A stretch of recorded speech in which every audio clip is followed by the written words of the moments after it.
Армысыздар, құрметті көрермен, эфирде Репортер ТВ бағдарламасы, оның жүргізушісімен Таңат Қызышуақ. Бүгін бізде қонақта Қазақстан ұлттық құрамасының капитаны, Еуро 2024 іріктеу кезеңдерінің үздік гол авторы Асхат Тағыберген аға, қош келдіңіз. Жалпы сұхбат беруге келіскеніңізге көп рахмет. Бүгінгі сұхбаттың ерекшелігі көбінесе сіз студияларға барып сұхбат берушіңіз. Бүгін біз арнайы топ болып сізге келдік. Жалпы локация ұсынғаныңызға А8 отбасы ресторанына алғыс білдіреміз. Жалпы Асхат ағамен жақын жүргілеріңіз келсе, немесе көріп суретке түскісі келсе, осы ресторанға келсе болады деп жарнамалап қояйық. Жалпы алғашқы сұрақтан бастай берейік. Қарапайым адамнан немесе жай қызығушылығы бар адамнан футбол деген не десеңіз, спорт түрі немесе салауатты өмір салтының бір дүниесі деп түсінуі мүмкін. Ал өмірін футболмен байланыстырған адам үшін, сіз үшін футбол деген не? Футбол деген енді бұл өмір деп ойлаймын. Мен үшін енді бүкіл өмірім футболға арнаған адам болғандықтан, бір сөзбен айтқанда мен үшін ол футбол деген өмір деп айта аламын. Өйткені барлық жұмыстарым, барлық іс-әрекеттерім барлығы осы футболмен тікелей байланысты. Мысалы, осы алғашқы мансабыңыздың баспалдақтарынан бастасақ, әрине енді баспалдақтар сізге қандай есік ашып берді, жолдар ашты? Енді өзіміздің қалай бастағанымды айта кетсем, өзім енді балалық шақ, енді барлығы бүкіл адамдарда болады ғой, балалық шақ, ол жаңағы аулада ойнап бастадық. Аулада ойнап, мектепте ойнадық. Бір күні мектептен кейін келсем, жаңа ойнап жүрген балдарым жоқ аулада. Қайда кеттіңдер деп сұрасам, бір спорт залда, жаңа миллиатор деген неде тренер болған екен. Сол жаққа ол балдарды жинап, жаңағыдай сол двордағы, ауладағы жан-жақты қарап, жақсы балдарды іріктеп алған екен. Соған маған айтпапты балдар. Сіз тастап кеткен? Жоқ, мен тастап кеткенде емес, мен түстен кейін оқитын едім. Түстен кейін оқитын едім, олар азында оқып, түстен кейін тренировкаға барған. Содан кейін келесі күні жұма күні мені алып алған. Жаңа новичоктар деп айтады ғой, новичоктарды тексеріп не істейтін күн екен. Сол күні бірден отбордан өтіп кеттім. Ал сенбі күні көптен бері занимация етіп келатқан балдарды алып, сол неге қосты мені тренерім. Бірге дайындалды. Иә, бірге дайындалды. Алғашқы тренеріңіздің есімі? Исаев Кеңес. Әлі есімде? Иә, есімде, әрине. Қалай бірінші бапкерімді ұмытуға болады. Жалпы жақсы ойыншы екеніңізді дәлелдеу үшін, немесе командалық дәрежеде ойнай алатыныңызды дәлелдеу үшін қандай қиындықтар мен кедергілер кездесті алдыңыз? Әрине, бұл футбол өмір болғанда көп қиындықтар болады алдыда. Оның барлығын айтып атсақ та енді бір түрлі сияқты, бірақ енді көп кедергі болды. Қалай жеңесіз соны? Енді мінез, футболға деген махаббат, сонымен еңбектігі береке деп айтады ғой. Сондықтан еңбектеніңдер, барлық күштерін салыңдар. Бірінші кезекте енді футболға деген махаббат деп ойлаймын, осы жерде жеңген. Әркім өз өмірінде арнайы бір рөлдерді сомдайды дейді. Сіз біздің көз алдымызда футболшы Асхат Тағыбергенсіз. Ал жеке өміріңізде қандай рөлдерді сомдайсыз? Жеке өмірде әкемін, жарымын, сүйікті ұлмын. Енді барлық осы біздің сезонымыз біткеннен кейін 1,5 айым болады. Сол 1,5 айда анама да, жарыма да, бала-шағама да көңіл бөлуге тырысамын. Жалпы осы тұста Қазақстан құрамасына шақырып алғандағы сезіміңіз қандай болды? Және сіз жай ойыншы емес, капитан ретінде келдіңіз құрамаға? Құрамаға капитан ретінде келген жоқпын. Шақырту алған кезде, ол кезде мен 2014 жылы Юрий Красножан деген тренер болған, ұлттық құрамада. Ол кезде Ақтөбеде ойнадым. Ақтөбеде ойнап, жақсы ойнап жүрдім. Сол кезде сол тренер өзі байқап қалыпты. Содан кейін бірінші шақырған кезде әрине ұлттық құрама ең футболшы үшін биік деңгей деп ойлаймын. Мансабын ары қарай дамыту үшін жас балаға енді 24 жасымда бірінші рет шақырылып, бірінші ойынымды сол Венгрияға қарсы өткізгенмін сырт алаңда. Ол ойында ұтылып қалдық енді өкінішке орай. Бірақ заменге шыққан кезде жақсы ойнадым деген ойдамын. Тренерім өзі айтты, бірінші ойын құтты болсын, өте өз-өзіңді көрсетсең, дебюттік ойын, өз-өзіңді көрсете алдың, енді осы неңнен тайма деп жаңағыдай. Сіз ойыншы емес, капитан ретінде ұстанымдарыңыз бар ма? Принциптарыңыз, жалпы капитан ретінде енді барлық жерде де енді көшбасшы деп жаңағыдай айтады ғой. Капитан ретінде бірінші өзім қағидам ол адамгершілік, справедливость дейді ғой.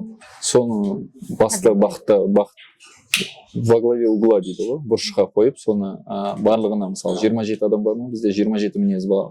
Иә, 27 мінезді адам. Мінезді адам бар, соларға өзінің жаңа мінезіне сай әңгіме айту, түсіндіру барлығын. Тіл табысу барлығы.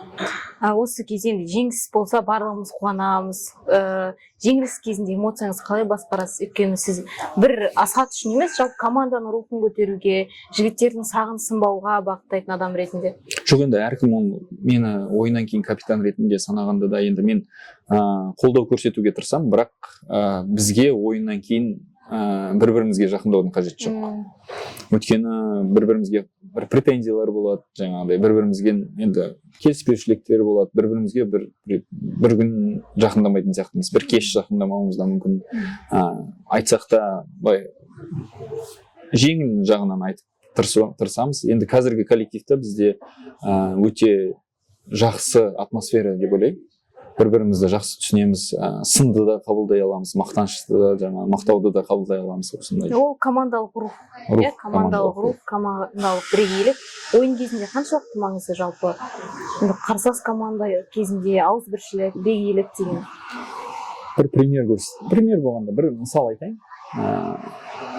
Сен 11 адам жүгіріп жүр, бір адаммен сен жаңағыдай ұрысып, істеп, бір көңілің қалса, бір допты жоғалтса, сол адамның добынан жүгірмейсің артынан. Көңіліңде қалып қояды.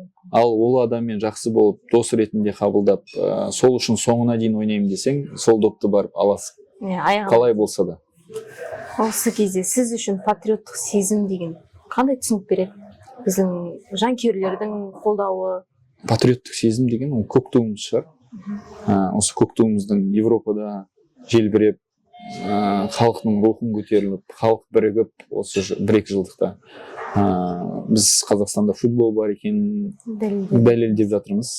Енді сол біз жаңағы айтады, көбісі айтады, жаңа ақша не дейді. Иә, ақша рөл ойнайды, ойнауы мүмкін, өйткені біздің жанұямыз бар, біздің жұмыстарымыз бар. Енді бізде қарапайым адам сияқты өмір сүреміз ғой, бізге де ақша керек, қарапайым адамға да.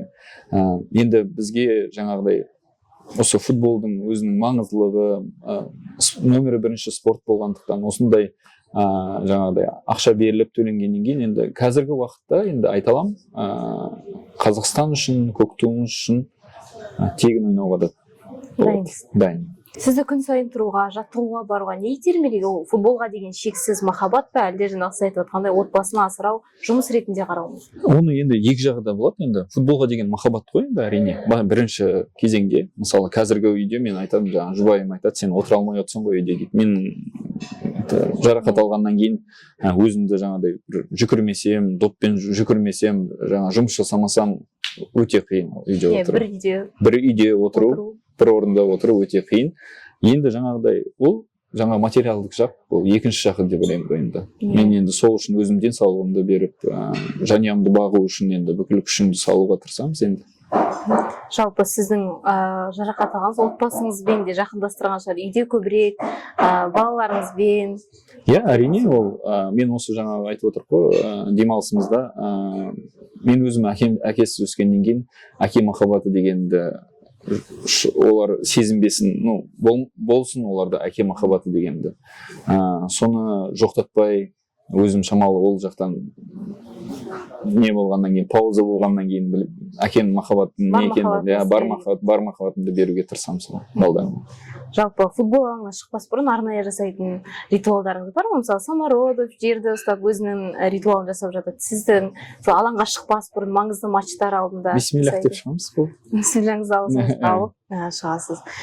Кейінгі кездері сіздің Пушкаш премиясына ұсынылуыңыз, жалпы Еуро 24-тің үздік іріктеу голын атағын алғаныңыз, команданың Данияға қарсы тарихи жеңісі деп жатыр да. Бұл халықтың рухын бір саты көтерген сияқты. Қазақ футболы осы тұста жаңа деңгейге шықты деп айта аласыз ба? Жаңа деңгейге ол матч қана емес, негізі жаңағы ұлттар лигасы бар ғой. Ұлттар лигасы жаңағы жаңа бапкер келген деп көбісі айтып жатыр. Мысалы, содан шығар деп ойлаймын, өйткені ойнап жатқан балдардың бәрі сол балдар басында ойнаған. Тренердің де қолы бар, өйткені бізге жаңа мотивация беріп, бізге ешкімнен қорықпауды үйретіп, бізде футбол ойнай алатынымызды да бізге сендіріп, сондай бірінші кезеңде ол кісіде де адамгершілік қасиеті мол. Иә, яғни дайындық бар. Содан кейін ұлттар лигасында енді өзімізді дәлелдедік деп ойлаймын. Сол ұлттар лигасының күшімен осы іріктеу кезеңіндегі ойындарды да жақсы өткіздік деп ойлаймын. Иә, яғни халық пен спортшылар бірігіп, бірегейлік деп айтып жатырмыз ғой. Жалпы футбол жалғыз сіздерді емес, 11 адамды емес, осы жылы барша халықты біріктірді. Әрине, енді футболды біз жанкүйерлер үшін ойнаймыз ғой. Бірінші кезеңде жанкүйерлер үшін ойнаймыз. Жанкүйерлер енді жаңағыдай 30 мыңдық стадионымызды толтырып жатқанда, әрине ол рух береді.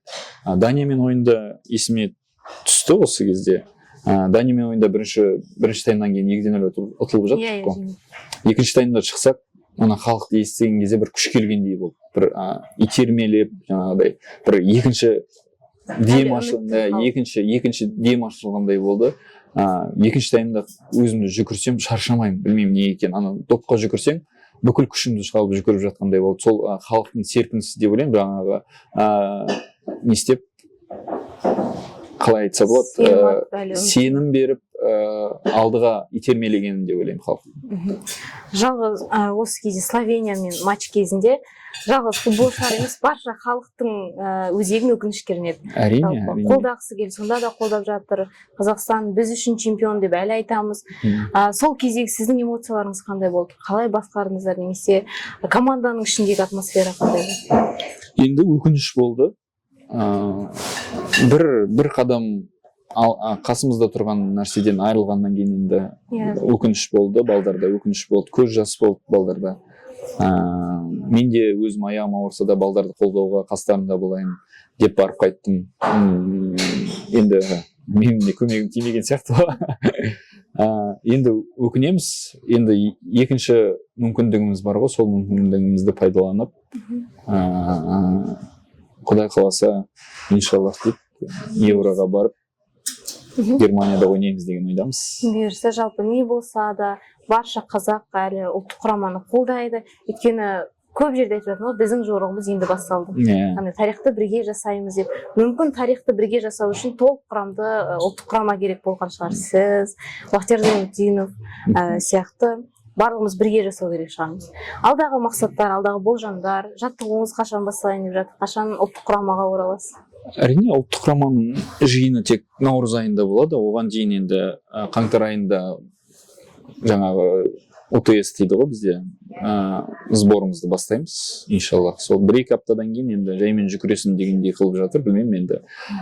Докторлардың қолында, мен тек емделіп жүрмін. Сол кезде барлығын сұрақтардың барлығын докторлар айтады. Жалпы көп сұхбаттарда сіз отбасыңызды қозғап жатады, футболдық жолыңызды, бірақ достық жайында айтпапсыз. Жан досыңыз бар ма, немесе достықты қалай түсінесіз? Жан досым көп болғанда енді жақын. Мен даже футбол мансабында да өзім қасымда жүрген Абзал Бейсебеков, мен оның бір ұлының кіндік әкесімін, араласамыз жақсы. Марат деген досым бар, өзімнің бажам бар, ол да жан досым, мен бажам, жақсы араласамыз. Көп енді айта кететін балдардың барлығы. Яғни достық, жалпы дос деген түсін. Әрине, мен үшін достық деген ол барлық кезеңде де қолдай білу, шыншыл болу, дұрыс емес нәрсе жасап тұрсам да бетіме айтып шындықты айту. Оны енді айтады ғой, жаңа дұшпан күлдіріп, дос жылатып айтады деп айтады. Сондай достарым қасымда жүр әлі күнге дейін. Қызылордадан бері, кішкентай кезімнен бері араласамыз барлығымен. Әрине өте айтады ғой, кеше подкастында айтты ғой, Мұхат, көп уақыт достарына бөледі деп. Достарыма бөлгім келеді, бірақ енді жанұяма осы бір айдан ішінде жанұяма да, достарыма да көңіл бөлуге тырысамын. Өйткені басқа қалада ойнаған кезде де олар олардың жұмыстары бар, олардың өздерінің жанұялары бар, келіп кете алмайды. Сол кезде осы қыста тек Астанада кездесіп жүреміз. Сол уақыттарды пайдаланып бірге уақыт өткіземіз. Жалпы әр футболшының басты жанкүйері ол отбасы. Анаңыз, жарыңыз, балаларыңыз деген сияқты. Осы кезде ерен еңбегі үшін медальмен марапатталып жатырсыз. Үздік гол авторы. Қандай сезімде олар? Сізді қолдауы жайында? Олар ма? Үйімдегілер. Әрине өте бақытты. Мен өзім түсінбеген том. Ерен еңбегі деген медальді берген кезінде ол енді футболистерге ең бірінші рет беріліп тұрған медаль екен. Оны да білмеппіз. Біз оны ондай серьезно қабылдамаған екен. Сосын барып уже смс-тер келіп, шақырып, жаңағыдай құттықтап жатқан кезде осындай дәрежеге жеткен екенбіз ғой деп. Ол медальді анамызға сыйладық. Анамызға сыйладық. Енді осындай ер адамды бағып әкесі тәрбиелеген үшін осы медаль негізі анамыздікі болды. Жалпы балаларыңыз футболға қызыға ма жалпы? Әрине, мен балам 3 жасынан бастап ойнайды. Футбол ойнайды, сүйеді. Енді шын жүрекпен сүйеді. Енді соткасында барлығын нелерін бар, телефон, мен қандай командада ойнасам, сол адамдардың барлығын жатқа білетін, номермен, қай номерде ойнайтын. Қазіргі кезде Астана 2015 командасында ойнайды, 2015 жылғы. Қызым жүзуге қатысады. КМС кандидат. Енді иншалла Құдай қаласа ертең 2 күннен кейін сол Дубайға жарысына кетеді. Сол жақтағы жарысқа арнайлап шақырыпты. Соған барып, енді иншалла жүзуде. Жақсы. Бұйырсын жеңіспен оралсын, жақсы нәтиже көрсетсін деген тілек айтамыз. Жалпы осы кезде ұлыстың ұлы күніне тұспа-тұс келеді. Ұлттар лигасы, ол барша қазақ, наурызда емес, қазір ұлттар лигасын күтеміз. Соған деген настрой дейді, талпыныс қандай сіздерде ұлттық құраманың жалпы?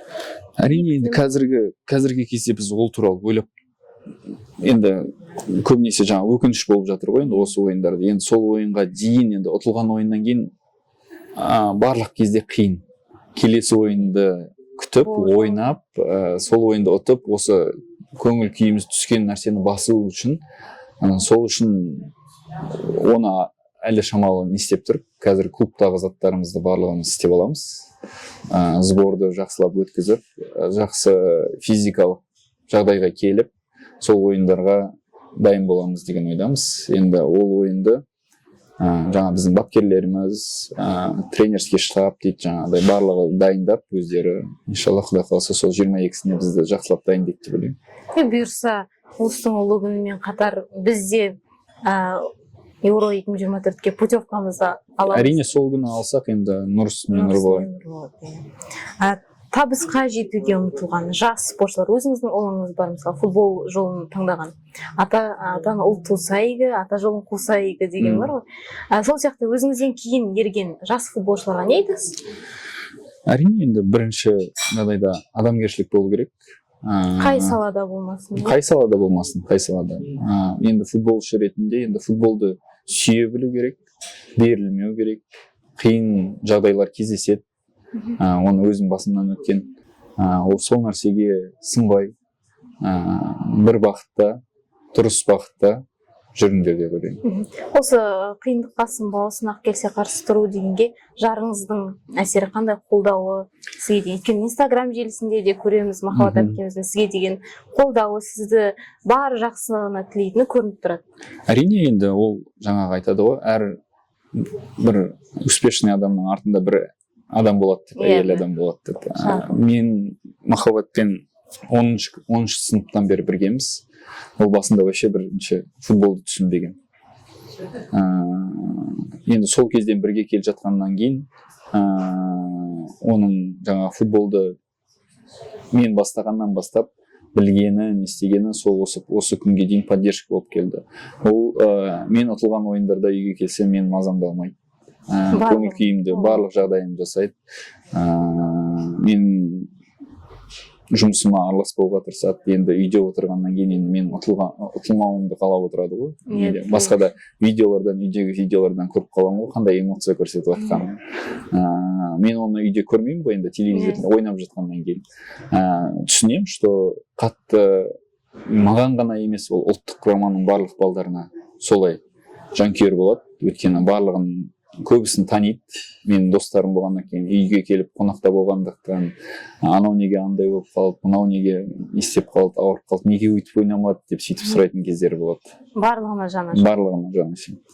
Жалпы біздің ұлттық құрамаға жастардан қандай адамдар келу керек деп ойлайсың, немесе қандай спортшыларды ұлттық құрамадан көргіңіз келеді? Жас. Әрине, енді жаңағы жастарымызды біздің болашағымыз ғой. Енді бізде бір-екі жыл ойнап ұлттық құраманы бітірерміз. Енді өзіміздің бітіргіміз келгеннен емес, ол жастықтың несі алады деп ойлаймын. Енді жастардың ішінде ойыншылар көп. Мысалға деген жаңағы Ильхан Астанов, Арман Кенесов, Ислам Чесноков деген осы соңғы ойында дубльдің авторы. Жаңағы келе жатқан тағы да бізде енді айтады ғой, жаңағы орталық қорғаушы, жартылай қорғаушылар деп. Сондайлар кадр аздау шамалы. Сондықтан енді иншаллах жақсы ойыншылар шығады деген ойнаймыз. Біз осы Сан-Марино мен жаңағы Словенияның алдында жастар құрамасымен жолдастық кездесу өткіздік. Ол жақта да керемет жастар бар екен. Болашағымызға сенімдіміз деген ойдамын. Жақсы ойнап, енді оған айтады ғой, опытпен келеді деп. Опытпен келеді, тәжірибемен келіп, өзінің ұлттық құраманың көк туын биік шыңдарда желбіретеді деген ойдамын. Жалпы Қазақстан үшін ең үздік футболшы сіз деп танса, мүмкін мен үшін, мен сіздің фанатыңызбын. Сіз кімді жақсы спортшы, ойыншы деп ойлайсыз? Енді маған, менің фавориттарым, енді өзімнің сүйікті командам бар тұғын, Барселона.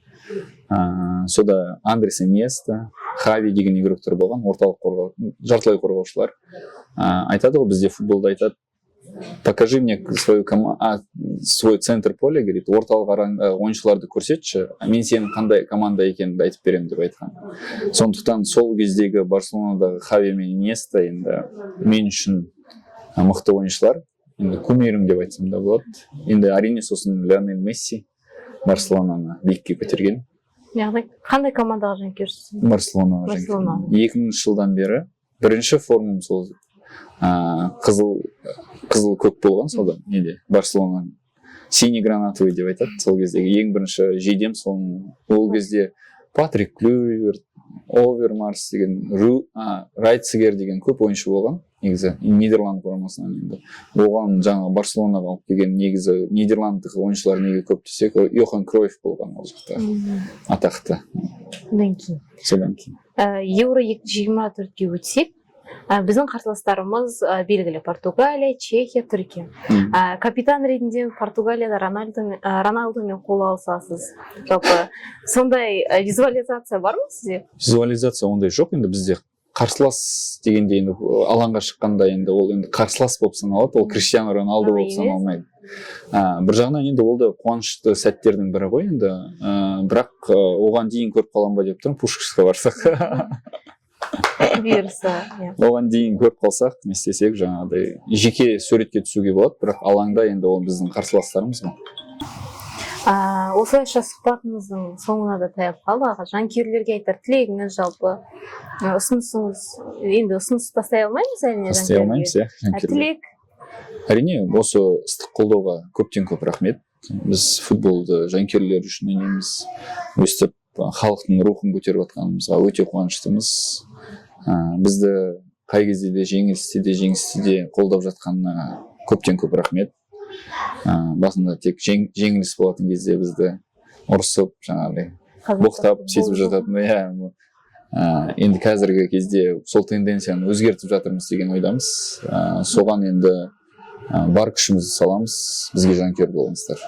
Жалпы барша қазақ ұлттық құрамаға жанкүйер, тарихи эмоциялар, тарихи сәттер үшін алғыс білдіреміз ұлттық құрамаға. Ендігі тілек Евро 2024-ге путевкамызды алса, сіз Пушкаш премиясын еленуіңізді, сол эмоцияны сезінуіңізді тілейміз.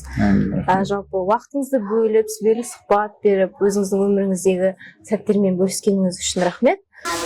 Құрметті көрермен, бүгінгі сұхбатымыз өз мәресіне жетті.